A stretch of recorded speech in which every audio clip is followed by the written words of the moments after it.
gult. Niklas Svensson, en av våra lovande juniorer.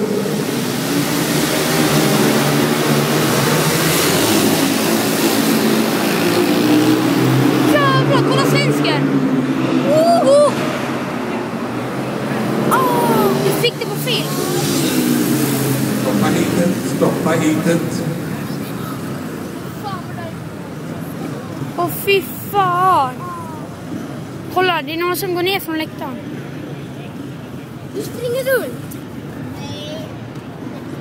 Någonting där borta i andra kurvan.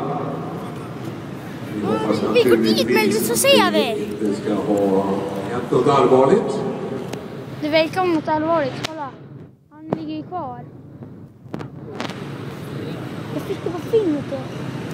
Alltså vår vän Lukas Olesznik från Tjeckien som fick problem i ingången till den andra kurvan. Kolla! Och vi hoppas naturligtvis. Kolla nu. Reprisen.